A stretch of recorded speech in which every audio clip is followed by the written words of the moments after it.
Muy buenos días, queridos amigos, bienvenidos al canal Tiempo y Atención, entrando en libertad y saliendo de libertad, la mente cuántica, el podcast de Vincent Crown. Hoy vamos a volver a viajar a la vibración cuántica del día y lo vamos a hacer a través de un autor fantástico que sabéis que me gusta mucho, que es Krishnamurti, dándole algunas cositas, algunas vueltas de tuerca, expandiendo en el tema de ayer que tenía que ver con el tiempo psicológico, el mañana psicológico, la vibración cuántica. Antes de comenzar quiero dar las gracias a los nuevos suscriptores, a los miembros, a los que compartís, a los que incluso me guiáis de alguna manera. Sobre todo me guiáis y me hacéis aprender muchísimo en las sesiones que tengo, que ya llevamos unas cuantas, en el programa de coaching. Han pasado cosas fascinantes y yo quiero dar las gracias. Dicho esto, viajamos otra vez al mundo de la vibración cuántica y a ese tiempo que nos afecta tanto, que es un tiempo psicológico. Vibración cuántica del día, el fin del mañana psicológico. Cuando hablamos de tiempo, cuando hablo de tiempo, no me estoy refiriendo al reloj. El reloj es necesario si quieres tomar un autobús, si quieres llegar a punto a una cita que has tenido, si quieres llegar al autobús por la mañana, al tren. Necesitas en esos momentos ese tiempo lineal que mide y ordena. Es un tiempo que organiza. Ese tiempo existe y debe existir, por supuesto, pero hay otro tiempo más sutil, más resbaladizo, que gobierna silenciosamente nuestra psicología. Y de hecho sabemos muchísimo de eso, cada uno. Lo que pasa es que no le hemos prestado atención, que es la conciencia de nuestra vibración.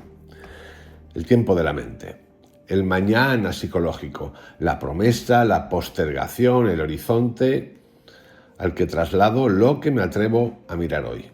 La pregunta entonces no es trivial. ¿Existe realmente ese mañana desde el punto de vista psicológico?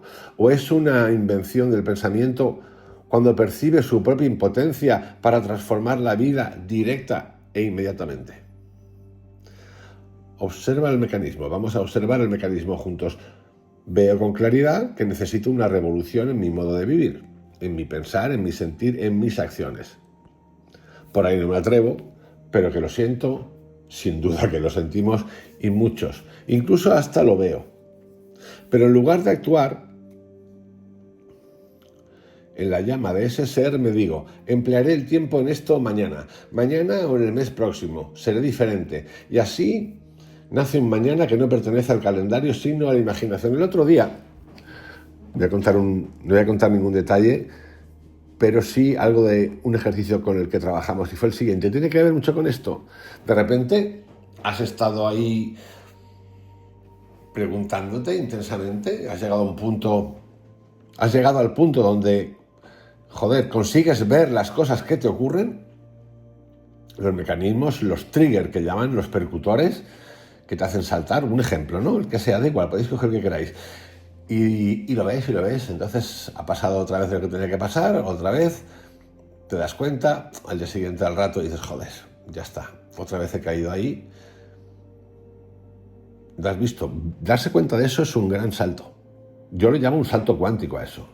¿Pero qué ocurre? Es importante esto, porque fijaros hasta qué punto nos podemos llegar a trampear, o los mecanismos que tenemos educados por el tiempo repetitivos, hábitos, nos pueden trampear. Eres capaz de verlo, lo has pasado, lo ves, ya no lo hago más, por ejemplo, no lo hago más, es una manera de hablar, un poco infantil, pero para que nos entendamos, y sigues ahí, y semana que viene otra vez ahí, y semana siguiente otra vez ahí, y mes siguiente otra vez ahí, y año siguiente otra vez ahí. Trampa, lo que acabo de explicar, trampa. Eso se ha convertido en un hábito. Darme cuenta de la situación, reconocerlo, que es un gran salto, y en lugar de seguir, voy a ejercitar esto, voy a trabajar esto, voy a dar un orden, voy a llevarlo a la aplicabilidad, es decir, a realizarlo, vuelvo otra vez para atrás. Me lo permito, otra vez, el exceso, lo que fuese, lo abrupto, otra vez me doy cuenta, lo reconozco y vuelvo otra vez ahí. Me permito el exceso, reconozco lo abrupto, me doy cuenta, vuelvo otra vez. reconozco el exceso, me permito el abrupto, me doy cuenta, vuelvo ahí. Bucle. Bucle. Repito, lo veo, pero en lugar de actuar, pero lo veo ya es, lo he visto 1000 veces, pero en lugar de actuar en la llama de ese ver, me digo, mañana, emplearé el tiempo mañana, en el mes próximo seré diferente. Y así nace un mañana que no pertenece al calendario, sino a la imaginación. Y eso tiene que ver con que tú te has dicho, yo me he dicho, así no voy bien, no tengo armonía, necesito una revolución, un cambio en mi modo de vivir. ¿Cuántos nos hemos dicho eso? En mi modo de pensar, en mi sentir, en mis acciones, y claro, ahí tenemos una cantidad de apegos y un cagazo del nivel galáctico. Sí, todos. Ese es el tiempo al que me refiero, no al del reloj, sino al tiempo psicológico, la estructura íntima del ayer, hoy, mañana, ese lineal, dentro de la mente. Ayer fui algo, ayer viví una experiencia que dejó una huella en mí, hoy interpreto el presente a través de esa huella y con esa interpretación proyecto el mañana. Lo repito porque esa es nuestra historia. Ayer fui algo, ayer viví una experiencia que dejó huella en mí, hoy interpreto el presente a través de esa huella y con esa interpretación proyecto el mañana, que es el futuro. Es simple de entender y difícil de ver en acto. El pasado opera a través del presente y fabrica el futuro. Estoy preso en ese círculo. Lo llamamos vivir. Lo llamamos mi historia. Pero en verdad es tiempo funcionando como continuidad de lo desconocido, de lo conocido. Repito, estoy preso en ese círculo. Lo llamamos vivir, lo llamamos mi historia, pero en verdad es tiempo funcionando como continuidad de lo conocido. Esto es como cuando uno, yo también lo he hecho muchas veces, se empieza a recrear con momentos un poquito peculiares, vamos a llamarlos así de manera benévola, de nuestro pasado, de mi infancia, de la infancia, de hechos, los que sean, compartidos con familia y hechos que no nos gustan y que ya están trascendidos y nos volvemos a recrear y a recrear y a recrear e incluso llegamos a reírnos del asunto. Llega un punto en el que dices, yo creo que ya toca parar esto, ¿no?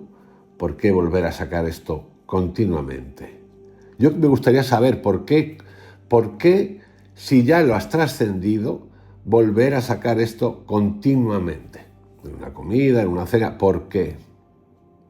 No tenemos más historias que contar. Hay inseguridades que uno necesita usar esos recuerdos ya trascendidos para mancillar a alguien o a algo o a nosotros mismos en algún momento. Yo me lo pregunto y me lo he preguntado muchas veces porque me ha pasado. Me pasó en una época cuando trabajaba, que tenía una actividad un poquito frenética, por llamarlo de alguna manera, también benévola, todo el rato repitiendo lo mismo. Las historietas, las batallitas. Digo yo que llega un momento, ¿cuál es la historia? ¿Qué es lo que no queremos soltar? Vamos a mirar un poquito de más cerca. Hace un año ocurrió algo que me impactó. Éxito o fracaso, pérdida o éxtasis, un amor o una herida. Esa experiencia dejó un surco. Desde ese surco traduzco ahora lo que sucede. Desde ese surco nombro, juzgo, deseo, rechazo. Y así creo un mañana que no es nuevo, sino la proyección modificada del ayer. La mente con sus recuerdos, sus condicionamientos, sus ideas, sus esperanzas y desesperanzas, con la soledad que a veces le pesa, es tiempo. Pensamiento, tiempo. Dos nombres para el mismo movimiento de continuidad. Por eso cuando uno después de un divorcio lo ha sufrido, ya pues la siguiente que venga va a pasar por el perfil. El siguiente que venga tiene que pasar. Ya no aceptaré jamás esto. Es lógico, por supuesto que es lógico. Pero si es lógico, es normal y no es que sea normal porque yo diga que sea normal, sino porque la química emocional que hemos adquirido, igual que cuando hablo del estrés, del miedo, de la ansiedad, que llevo tratando ya unos meses estos temas, esas cosas se graban, no pasa nada. Por eso digo que es lógico. Pues claro. Os pongo otro ejemplo para que lo entendáis por qué es lógico. Tuve una vez hace muchos años un accidente en coche, iba en cadena, entré en un pueblito, entraba un poquito como que en demasiado, el coche que tenía delante, que entraba en el pueblo, frenó, a mí no me iba a frenar, frené, y recuerdo que el pie casi lo traspaso y lo saco por delante, pum, le pegué al coche de delante. Vale, no pasó nada, bien, perfecto. ¿Qué me ocurrió durante el siguiente mes? Volví a coger el coche o otros coches y durante un mes, la primera vez que lo noté, me quedé patitioso, pensaba que me pasaba algo. Cuando fui a frenar la primera vez, o sea, el día siguiente, después de haber tenido ese accidente de coche frenando, mi pie derecho, el del freno, actuaba como si estuviese en el accidente, es decir, no medía nada. Cada vez que pisaba el freno hacía pum, se iba al fondo. Bueno, casi me desnuco. Y dije, vaya, ¿qué pasa? Volví otra vez, parecía como si fuese autónomo. Digo, ¿pero qué está haciendo mi pie? Pero mi pie está loco, yo no le estoy diciendo a mi pie que haga esto, lo que estáis escuchando. Y de repente me di cuenta y supe asociar y pude asociar que eso era producto del accidente que se había grabado como emoción pura y mi cuerpo, mi pierna decía que hay que frenar en todo momento. Bueno, la tontería, y no es broma, me duró semanas. Solo que fui observándolo desde el principio y dije, trabaja, y era increíble. En el momento que me relajaba, que no prestaba atención y que dejaba que mi mente acumulada, memoria, fluyese sola, lo que me daba era otra vez el frenazo. Pues es lo mismo. El ejemplo también que os puse hace tiempo. Me operé de los ojos en Argentina hace mucho tiempo. Perfecto, como Lázaro ahí anda, ¿no? El mago. De repente salí, nada, una operación fantástica de un médico alemán argentino increíble. Media hora ya veía todo, digo que no puedo. Bueno, 6 meses despertándome y haciendo el ejercicio de la mano y ir buscando las gafas. 6 meses, amigos. Yo era consciente del primer día que no tenía gafas. 6 meses, con el mismo hábito.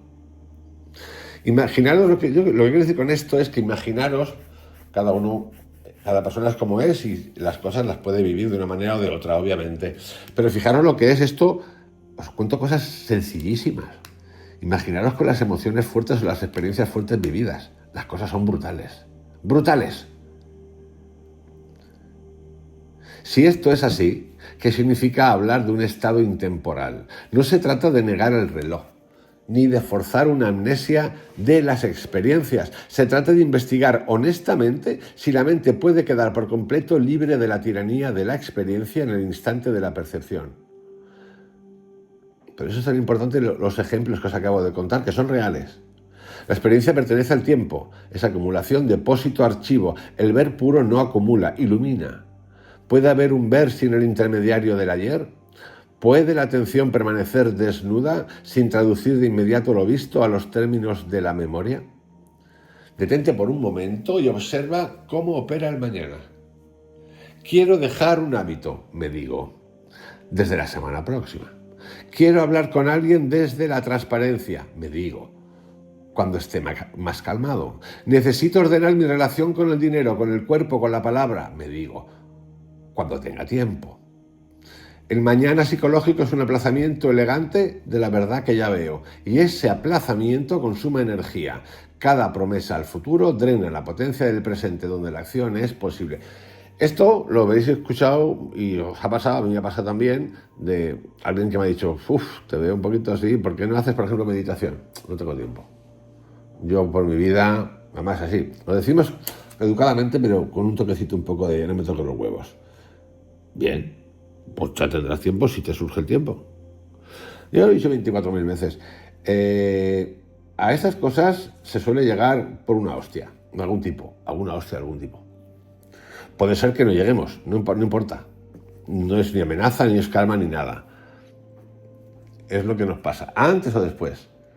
Cuando entramos en estas situaciones, por ahí a lo mejor a ti nunca te ha pasado nada y es un estado espectacularmente fantástico, de una ceguera absoluta, donde tú te consideras feliz, eres generador, generadora, todo te va bien, todo está a tu disposición, nadie te lleva a la contraria, qué maravilla eso, todo pam, pam, pam, pam, y entonces estás, que has entendido el núcleo central de la vida y puedes estar así toda la vida, perfecto, oye, te has llevado el premio.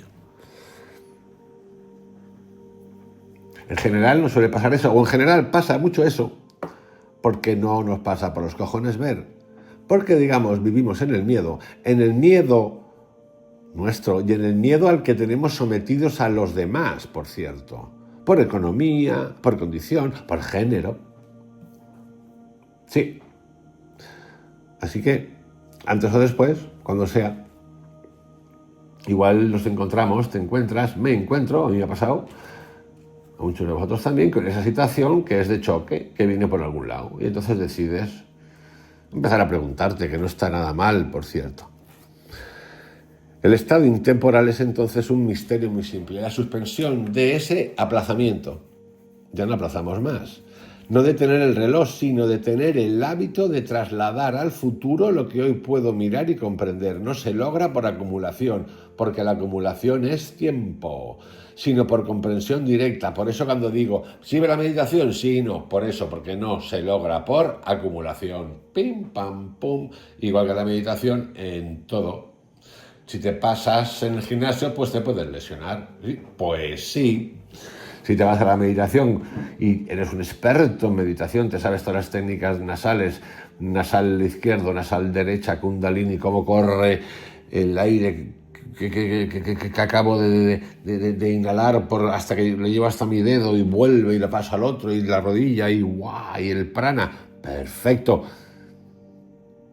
Todo lo que os hable de acumulación, llevo 30 años meditando, si se lo dice así, lo podéis mandar a la M o que pegaros una carcajada. Porque alguien que de verdad conoce, jamás os va a decir semejante gilipollada. Ese es el ejemplo de que no ha entendido una mierda. Así, con una M gigante. Ya lo he dicho muchas veces y lo repito sin ninguna queja. Y sin ninguna duda y sin ninguna... Vamos, sin nada. Ahí, en canalito. No importa. Porque lo que importa, y es de lo que estoy hablando, y de lo que habla mucho Krishnamurti, y por eso habla de la hora, que puede ser ahora, que es ahora, es de la atención, de la conciencia, de tu vibración, del movimiento, de la energía y del silencio, no esperar. Si la mente ve, sin velos, el coste del mañana psicológico, ese mañana pierde autoridad. Y donde la autoridad del mañana cae, se abre una hora con hondura. Una hora que no es un segundo entre otros, sino presencia. Alguien podría decir, no es necesario el proceso, no hace falta el proceso. Aquí entramos en Krishnamurti, a mí esto me cuesta, obviamente, Krishnamurti se salta el proceso, genial. Yo también recuerdo, pero no porque se lo diga a él, que Krishnamurti tuvo un proceso gigantescamente largo. Hasta que desmontó la Orden de la Estrella. Lo tuvo porque estaba no solamente guiado, inducido, educado, qué libros, qué cosas, quién se acercaba, quién no se acercaba, quién podía ver, largo no, larguísimo. Y luego llegó a ese momento donde él podía decir, no hace falta ningún proceso, porque el proceso es ahora. Entonces yo, a partir de esas lecturas, que entiendo a qué se refiere, porque lo entiendo perfectamente a qué se refiere, y creo que es posible, no me niego a mí, no digo que tengáis que hacerlo vosotros, a mí, el proceso. Que hay que trascender. Pero bueno, como estoy tratando también temas de Krishnamurti, vamos a preservar lo que dice Krishnamurti. Podrías decirte, ¿no es necesario acaso el proceso? ¿No maduramos paso a paso? En lo técnico, en lo artesanal, en lo corporal, el proceso tiene su lugar. Aprender un idioma, entrenar un músculo, construir una casa, requiere cronología, pero en lo esencial, en el fin del miedo, en la cesación del autoengaño, el proceso suele ser una coartada. Lo gradual es valioso cuando el acto inmediato no es posible por límites reales, pero en lo profundo el ver es el hacer. Por eso yo he llevado todo este canal a lo cotidiano, me lo he llevado a mí, a lo cotidiano. El ver es el hacer. Hacer, sí, chicos, hacer. Por eso no hace falta gente que no le hace falta hacer ningún curso, porque es todo el tiempo y hace todo el tiempo. Cuando ves el precipicio, porque a veces parece que los que empezamos a meditar y somos a lo mejor profesores de meditación, puede ocurrir mucho que parece que de repente, en lugar de iluminarnos, nos apagamos. Y entonces pues nos ponemos a recomendar meditación a todo el mundo. Pues yo no recomiendo meditación a nadie, a no ser que lo conozca, haya hablado con él o con ella. Pero recomendar, ¿por qué voy a recomendar? Si lo que tiene que hacer es, antes de recomendar, es entender qué va eso. Puede preguntar, oye, ¿esto de qué va? Y le puedo decir, mira, por esto va de esto. Puedo explicar, ¿no? Pero en realidad, estate atento a esto, a la tríada, le explicaría antes de nada. Y si no entiendes, le daría alguna explicación más. La tríada es, atención, que la conciencia de tu vibración, movimiento de la energía y silencio. Sería con lo que empezaría. Y luego le explicaría un poquito más. Pero no tienes por qué recomendarnos. Los que no meditan, los cojones. Hay mucha gente que no medita que está, como dirían aquí, más iluminados que los demás meditando, pero vamos, de años. Pero son gente que no le importa, que va a su cosa, a su día a día, en su presencia, y además son silenciosos. ¿Hay que meditar? No, no hay que meditar. Si no te da la gana, no hay que meditar. ¿Hay que hacer yoga? No, no hay que hacer yoga si no te da la gana. Si no te da la gana, no hagas yoga. Que no pasa nada. ¿Que te puede venir bien? Pues sí. ¿A mí me gusta la meditación? Sí. ¿Medito siempre? No. ¿Qué es lo que trato? De estar presente todo el día. ¿Eso meditar? Hombre, eso es la hostia de meditar. ¿Y me equivoco? Un huevo. Pues ahí lo tenéis. Compis. Y luego le aplicáis el manual que queráis. Por eso me gusta tanto el concepto de no dualidad. Porque es aplicable a todo momento, en todo el día. Por eso me gusta. ¿Que he practicado muchas cosas? Sí, muchísimas, me encantan.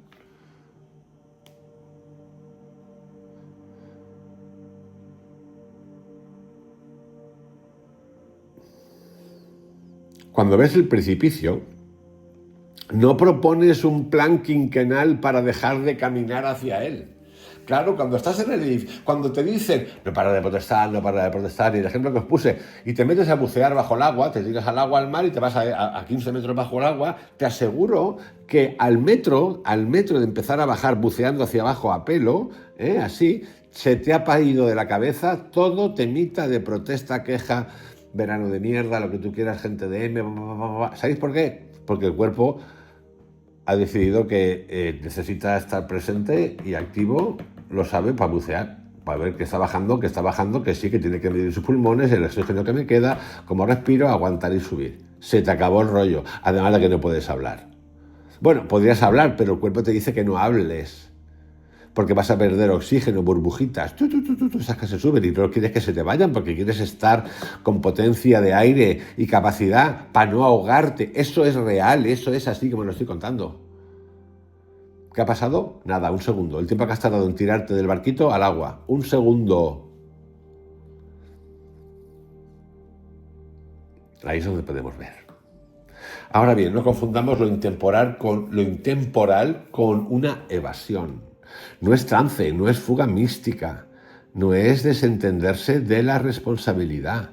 Y os digo una cosa, todo eso que habéis o hemos experimentado en momentos excepcionales, en una meditación, en una no meditación, pero ahora quiero hablar del otro, en una meditación, en un estado alterado de conciencia, con dosis altísimas, en viajes heroicos o no heroicos, grandes, de psilocibinas. Eso existe en lo real también. Y eso lo que hace es abrirnos. Nos da más info sí, no tengáis miedo, data entendida, puede ser también mal entendida, para nuestra cotidianidad. Fijaros, podemos, y de hecho hablamos, no, estos son estados alterados de conciencia, porque no, eso, la psilocibina, la meditación profunda, la respiración holotrópica, eso te puede, y de hecho te ocurre, te altera. No, yo no quiero. Entonces la pregunta que yo me hago, yo hago muchas veces, me hago y la hago, digo, bueno, entonces, vale, eso es así, perfecto. ¿Y tú crees que en tu cotidianidad vives en un estado, vamos a llamarlo para ti, normal? ¿O tú vives en un estado alterado de conciencia, producto de tu historia, que está reaccionando cada 3 minutos por alguna cosa? Con 65.000 pensamientos diarios, de los cuales el 97% son negativos o no positivos. ¿Quién coño vive en un estado alterado de conciencia? Lo digo así un poco burro para que despertéis. Porque yo me lo pregunto un día, también, joder, pues resulta que es un estado alterado de conciencia en el que vivimos y que no nos mola mover, aunque nos lastre. Lo intemporal es lucidez sin lastre. Y esa lucidez ordena la vibración, ordena la palabra, ordena los gestos. Cuando digo ordena la palabra no estoy diciendo, hoy voy a hablar perfectito, así bonito, porque así es que nadie en el mundo se ofrece. Que bien habla, no levanta la voz, es una cosa. Iros a coger fresas. Iros a coger fresas, de verdad. Porque es que hacemos todo el tiempo eso. No, baja la voz. Iros a coger fresas.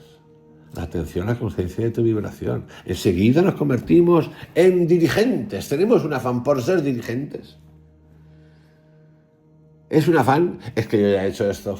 Es que yo he Pepito Dispensa. Es que yo he hecho un curso de meditación que he subido, he viajado, he visto estrellas, he bajado. Me he muerto. He sacado la estrella, tenía 3 cabezas. Ya. Y entonces ya nos permitimos el lujo de hablar de los demás. Pues no, de uno no, de uno, a lo tuyo. ¿Cómo? A lo tuyo. Revisemos el círculo una vez más, con paciencia. Ayer fui, dice la memoria, hoy soy lo que ese ayer interpreta, mañana seré la prolongación de mí mismo. Ese bucle se sostiene por inercia atencional, es decir, sin atención. La atención se adhiere a la huella y la toma por realidad absoluta. El estado intemporal usa la misma herramienta, la atención, pero sin adherencia, es decir, sin adhesión. Atención despierta, sin elección. Observa cómo surge el impulso de postergar, cómo la mente maqueta el futuro, cómo el miedo pide garantías y diseña fechas para sentirse a salvo. Observa sin condena, sin debería y sin huida. En esa observación, lo que era automático pierde combustible. Aquí se abre un puente con tu práctica cotidiana. Tus 3 pilares, atención, movimiento de la energía y silencio, no son técnicas para llegar algún día, sino modos de anclarte en lo intemporal ahora. Atención no contraída, no tensa, no selectiva, una atención panorámica que ve el juego del mañana nacer y morir sin participar en él. Movimiento de la energía, respiración que suelta el cuerpo, hombros que descienden, abdomen que se ablanda. El sistema nervioso deja de pedir un futuro para sentirse seguro y encuentra seguridad en la presencia. Silencio, no fabricado, no impuesto. El silencio que aparece cuando el pensamiento deja de negociar con el futuro. No es mutismo, es espacio. Tal vez te preguntes, ¿no necesito experiencias para comprender? ¿No es útil aprender de lo que me pasó ayer? La experiencia tiene su lugar como información, no como identidad. Sí, lo he explicado. Ese señor que le costó mucho, que le sacrificó y sus padres lo obligaban y vivía en una zona que no era una zona buena y él sufrió y él trabajó y él estudió y él bajó a la mina y él cogió un pico y él se casó y él mantuvo al padre, madre, abuelos, la tumba de los padres también, todo y trabajando y no acabó la universidad, pero casi la acaba, pero entonces pum, llega y monta la empresa y se hace de oro y tiene 30 años. Y está más chulo que un 8. Se siente seguro. Se siente bien, la verdad, porque él ha hecho un esfuerzo, todo, y ha llegado a eso. Pero entonces se pone, porque él impone a toda la rabia que sintió, que ha ido acumulando, producto de que creía que todo era injusto porque él tuvo que trabajar y sacrificarse y mantener y no podía salir como sus amigos o los otros amigos o los amigos de los otros y pam, acumulado durante años. La chica que lo desechó porque no venía de donde venía y era más guapa, pero él estaba enamorado y él la quería y se le llevó el petardo de turno. Etcétera. Y entonces, como ya está arriba del potrito, lo llamamos potrito, quiere sacar toda esa rabia que tiene acumulada hacia los demás. Entonces se pone chulesco. Entonces le dice a los demás, incluidos sus hijos, cuál es el camino. No, amigo. El camino es tu camino. El de tu hijo o tu hija será su camino. Pero nosotros solemos hacer esto. Tal vez te pregunte, repito, no necesito experiencias para comprender, no es útil aprender de lo que me pasó ayer. La experiencia tiene su lugar como información, no como identidad, como información, no como identidad. Lo que he contado de ese ejemplo ficticio es identidad. Y pasa muchísimo, de ese lado y pasa del lado de los otros y los que hay en medio. De ahí las hostias. Todos hemos acumulado algo en nuestra vida que nos jode, os lo digo ya, de mil maneras. Eso que nos jode y que negamos es identidad. Porque muchos de los patrones, ideas, creencias que hacemos y las cosas que hacemos vienen por identidad. Es que fíjate, mi padre y tal. Tu padre fue tu padre y tú eres tú. Ya, pero ¿quiere decir esto que no, yo digo que ni que no lo quieras, ni que sea lo adores, y lo que tú quieras, lo que tú quieras. Tu padre fue tu padre y tú eres tú. ¿A qué quieres jugar? ¿A qué queremos jugar? No es que mi padre es el... ¿A qué queremos jugar? ¿A qué cojones queremos jugar? Lo siento mucho. La experiencia tiene su lugar como información, no como identidad. Úsala, pero no te conviertas en ella. Toma lo útil y suéltalo. Lo intemporal no se opone al aprendizaje, se opone a la esclavitud de la experiencia, a la compulsión de traducir cada instante según el archivo del pasado. Y así todo el tiempo, queridos amigos, así todo el tiempo. Os dejo con este capítulo de hoy, conectado con el de ayer, que tiene que ver mucho con el tiempo psicológico. Si tenéis comentarios, por favor, contarlos. Yo encantado, sinceramente. Yo os invito a que leáis Krishnamurti a tope, a tope, a tope. Y si no queréis leerlo, escucharlo, hay muchos vídeos por ahí. Pueden ser los míos o directamente los de él, que os los recomiendo. Si tenéis una buena traducción, que haya alguna buena traducción, o os atrevéis a escucharlo en inglés, adelante. Un pelotazo. Y si no, los míos que tengo hechos ahí, yo que sé, 200. Cuidaros mucho. Hasta mañana. Chao.